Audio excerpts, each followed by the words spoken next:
बिस्मिल्लाहिर्रहमानिर्रहीम। अस्सलाम वालेकुम। मैं हूं गुलफाम चौधरी। आप देख रहे हैं मेरा फेसबुक पेज और यूट्यूब चैनल। पाकिस्तान की सियासत में आमतरीन डेवलपमेंट्स हो रही हैं और मुसलसल डेवलपमेंट मुतवक्के हैं। हर आने वाला दिन पिछले दिन से ज़्यादा अजीब तर होता जा रहा है, क्योंकि पाकिस्तान की सूरत हाल दिन ब दिन बदल रही है। इस हवाले से हमारे साथ मौजूद है सिद्दीक जान साहब। उनसे जानते हैं कि पाकिस्तान की सियासत में कौन सा बौछार आने वाला है और क्या डेवलपमेंट मुतवक्की है। सिद्दीक जान साहब से बात करते हैं हमारे साथ। बात करेंगे अडयाला के बाहर कल जो सूरत हाल हुई उसके बाद आने वाली ख़बरों के हवाले से।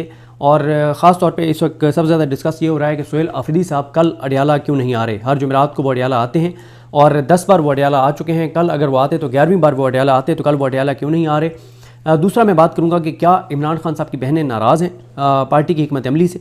और तीसरा जो है वो हम बात करेंगे जो अंसार अब्बासी साहब की खबर है उसके ऊपर। और चौथी बात करेंगे जो FIR हुई है उसके कंटेंट्स के ऊपर, उसके कंटेंट के ऊपर। अच्छा, तो पहले जी शुरू करते हैं सोहेल आफरीदी साहब के हवाले से। सोहेल आफरीदी साहब जो कि पहले भी अडयाला के बाहर हर हफ्ते हर जुमेरात को आते हैं, लेकिन उनकी मुलाकात नहीं करवाई जाती और उसके बावजूद वो आते थे। अच्छा, इसके ऊपर एक तो एक पार्टी के अंदर भी एक डिस्कशन थी कि वज़ीर आला KP जब अडयाला के बाहर आते हैं और उनकी मुलाकात नहीं होती तो इससे शिकस्त का एक तासुर जाता है कि देखें जी 10 बार आया है और मुलाकात इमरान खान से नहीं ले सका, तो इससे शिकस्त का तासुर जाता है। लेकिन सोहेल आफरीदी साहब का ख्याल ये था कि देखें मैं जब अडयाला के बाहर आता हूँ और मीडिया टॉक करता हूँ तो उससे एक नैरेटिव बनता है और एक इनके ऊपर दबाव बढ़ता है, और इसीलिए उन्होंने कहा ये फिर प्रेस कॉन्फ्रेंसेस भी करते हैं, मेरे ऊपर इल्ज़ामात भी लगाते हैं। और फिर ज़ाहिर है सोहेल आफरीदी साहब अडयाला के बाहर आके जो गुफ्तगू कर रहे थे वो ज़ाहिर है नैरेटिव बना रही थी, जिसमें उनका सबसे पावरफुल जो आर्गूमेंट था वो ये था पहला कि देखें एक तरफ पंजाब की वज़ीर आला है मरीम नवाज़, जिनको इन्होंने एयरफोर्स का जहाज़ दिया हुआ है, वो दुनिया में जहाँ जाना चाहे वो जा सकती है। ना सिर्फ वो खुद जाती है, अपनी फैमिली को लेकर जाती है, अपनी बेटियों को लेकर जाती है, अपनी बेटियों की सहेलियों को लेकर जाती है और अपने पूरी एक फ़ौज जफर मौज लेकर जाती है। उसकी एक पूरा उसको एयरफोर्स का जहाज़ देके कहा गया जहाँ तुम्हारा दिल चाहे तुम पूरी दुनिया में जा सकती हो। दूसरी तरफ वो कहते हैं कि मैं हूँ KP का वज़ीर आला, मैं एक तो मेरा नाम इन्होंने स्टॉप लिस्ट में डाला हुआ है, मेरा पासपोर्ट इन्होंने ब्लॉक कर रखा है, मैं पाकिस्तान से बाहर नहीं जा सकता। और दूसरा, मैं जब अडयाला के बाहर आता हूं तो मुझे धक्के दिए जाते हैं, पुलिस के मामूली एहलकार मुझे रोक लेते हैं। तो वो इसके ज़रिए अपने सूबे के अंदर एक पैगाम दे रहे थे और नैरेटिव बना रहे थे और बनाते हैं कि देखें ये हम पश्तूनों के साथ एक जो है वो दोहरा मयार इम्तियाजी सलूक जो है वो रियासत के अंदर रखा जा रहा है। तो ज़ाहिर है ये एक ख़तरनाक रियासत के लिए नैरेटिव है जो नैरेटिव वो बना रहे थे, और ये इस पर परेशानी थी भी। तो ये एक था। और एक ज़ाहिर एक मज़लूमियत कार्ड भी होता है कि देखें मैं आता हूँ मेरी मुलाकात नहीं करवाई जाती, और फिर उसमें जो पार्टी के अंदर ये बात होती थी कि एक शिकस्त का तासुर जाता है, लेकिन उस पर सोहेल आफरीदी कहते थे कि देखें ये शिकस्त का तासुर नहीं जाता, बल्कि हम इस निज़ाम को एक्सपोज करते हैं, नंगा करते हैं कि इस निज़ाम के अंदर देख लें कि हम आइन और कानून के अंदर रहते हुए जदोजहद कर रहे हैं, लेकिन ये आइन और कानून को नहीं मान रहे।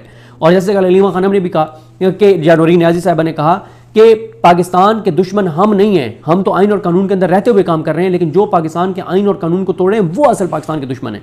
तो वो कहते थे कि इससे एक नैरेटिव बनता है और इसका हमें इस नैरेटिव से हमें फ़ायदा होगा कि कल को जब हम फाइनल कॉल देंगे, लॉन्ग मार्च करेंगे, सड़कों पर आएंगे, तो हम ये पूरी चीज़ बता सकेंगे कि देखें हम एकदम सड़कों पर नहीं आए, हमने तमाम आइनी कानूनी जो रास्ते थे वो अपनाए हैं और अच्छे तरीके से चीज़ें सेटल करने की कोशिश की, लेकिन वो नहीं की इस निज़ाम ने।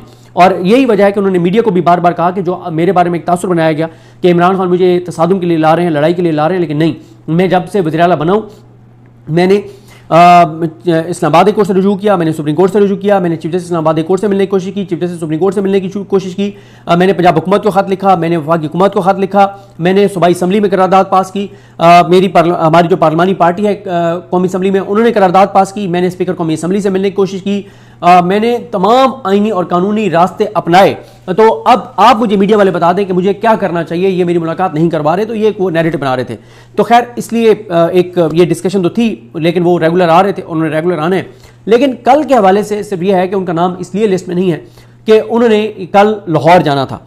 और लाहौर क्यों जाना था, मैं आपको याद होगा एक मैं मीटिंग की अंदरूनी कहानी आपको बता चुका हूँ कि महमूद हसन चकधरी साहब, अल्लामा नासिर अब्बास साहब और सोहेल आफरीदी साहब के दरमियान जो मीटिंग हुई थी उसमें यह तय हुआ था कि KP तो तैयार है। KP तो आप कहें कि 24 घंटे बाद इस्लामाबाद की तरफ रवाना होना है तो KP तैयार है, KP तो हर हद तक जाने के लिए तैयार है। लेकिन मसला है पंजाब का, पंजाब में एक जुल्म और जबर का माहौल है, कर्फ्यू जैसा माहौल है, पंजाब में कोई एक्टिविटी नहीं हो रही। और पंजाब की एक्टिविटीज़ दो ही हैं कि वहाँ के MPs अडयाला के बाहर आ जाते हैं और MNAs, और या वहाँ के MPs जो हैं वो सूबाई असम्बली के अंदर एहतजाज कर लेते हैं। इसके अलावा पूरे पंजाब में ग्राउंड के ऊपर PTI की कोई एक्टिविटी नहीं है, जीरो एक्टिविटी है, कोई एक्टिविटी नहीं है PTI की। तो उसमें यही तय हुआ था कि हमने पंजाब को धक्का लगाना है, पंजाब में जो है वो एक अगला गियर लगाना है और ज़रा वहाँ पे मोमेंटम बनाना है, हलचल पैदा करनी है, लोगों को खौफ से निकालना है। और लोगों को खौफ से निकालने के लिए फैसला ये हुआ था कि अल्लामा राजा नासिर अब्बास साहब, महमूद हसन चगज़ई साहब, सुहेल आफरीदी साहब, ये सब जाएंगे। और इसलिए जो है वो उनका नाम कल की अडयाला वाली लिस्ट में नहीं है। लेकिन अब वो लाहौर भी नहीं जा रहे। उसकी वजह यह है कि वो लाहौर के लिए रवाना हो चुके थे, लेकिन रास्ते में उनको पंजाब की तंजीम की जानिब से कहा गया कि वो बीकेपी के हदूद में ही थे। पंजाब की तंजीम ने उनको कहा कि आप अभी ना आएँ, हमें आप 1 हफ्ते का वक्त दें, हम आपके शायान शान इंतजाम करना चाहते हैं, तैयारी करना चाहते हैं, तो हमें 1 हफ्ते का वक्त दें। तो इसलिए सुहेल आफरीदी साहब जो है वो वहाँ से फिर रास्ते से, मेरी इतला ये है कि 4 सदस्य वापस चले गए। और बाकी है कि वो अब अगले हफ्ते मुतवक्के है कि वो लाहौर का विज़िट करेंगे और असीरान जो हैं उनके घरों में जाएंगे, वकला से खिताब करेंगे और लाहौर में एक्टिविटीज़ जो हैं वो शुरू की जाएंगी।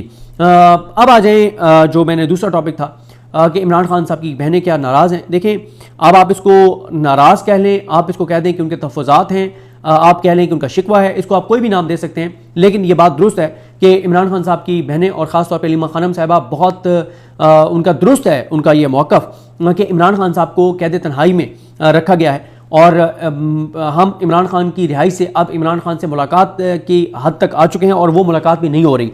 और वो ये समझती हैं कि एक तो है फाइनल कॉल कि क्या करना है, मुल्क भर बंद करना है। डी चौक के हवाले से वो कह चुकी हैं, अलीमा खानम साहिबा भी और नूरी न्याज साहिबा भी, कि इमरान खान ने डी चौक आने से मना किया है। वो तो डी चौक का तो इमरान खान खुद जब भी अनाउंस करेंगे वो करेंगे और इमरान खान अनप्रिडिक्टेबल है, किसी वक्त भी कोई भी फैसला कर सकते हैं। लेकिन वो कहती हैं कि वो एक अलग चीज़ है कि फाइनल कॉल और क्या करना है, किस तरह से करना है। लेकिन कम अज़ कम पार्टी इतना तो एक अपने एक लाएमल बनाए कि इमरान खान से मुलाकात तो हो, इतना तो दबाव बढ़ाएं कि इमरान खान से मुलाकात पर मजबूर हो जाए। उसके लिए पार्टी फैसला करे कि आया केपी और पंजाब और केपी और वफाक के रास्ते बंद करने हैं, क्या करना है, किस तरह से करना है। कुछ तो ऐसा आप स्टेप लें, कुछ तो ऐसा लाएमल पार्टी बनाए कि इमरान खान से मुलाकात हो। और ये जो लाएमल बनाना है ये अल्लामा राजा नासिर अब्बास और महमूद हसन चगज़ई ने नहीं बनाना। वो सिर्फ फाइनल कॉल के हवाले से इमरान खान ने उनको इख्तियार दिया है या बातचीत के हवाले से इख्तियार दिया है। ये वाला जो एक लाएमल बनाना है कि इमरान खान से मुलाकात कम अज़ कम बहाल हो, ये पार्टी ने लाएमल बनाना है, ये अल्लामा राजा नासिर अब्बास और महमूद हसन चगज़ई ने नहीं बनाना।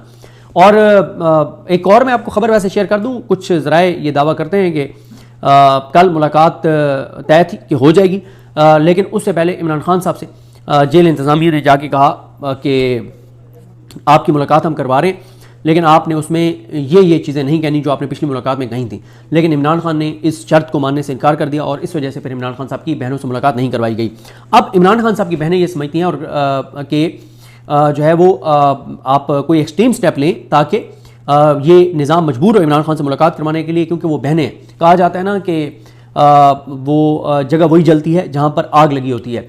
और ये जो एक और वो एक शेर भी है ना कि हरफ तसल्ली नहीं कोई इस तरह का है कि बहरल कि जो हाँ हरफ तसल्ली एक तकल्लुफ़, जिसका दर्द उसी का दर्द, कि जिसका जो खूनी रिश्ते होते हैं वो या जो आपकी फैमिली होती है वही अल्टीमेटली सफ़र करती है, तकलीफ़ और दर्द महसूस करती है।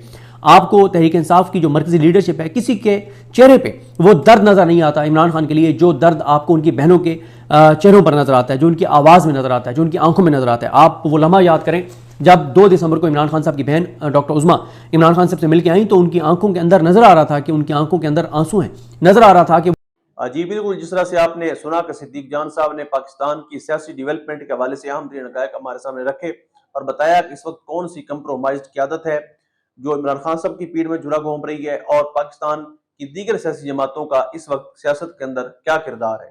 अब तक के लिए इतना ही, अपने मेज़बान को इजाज़त दीजिए। पाकिस्तान जिंदाबाद।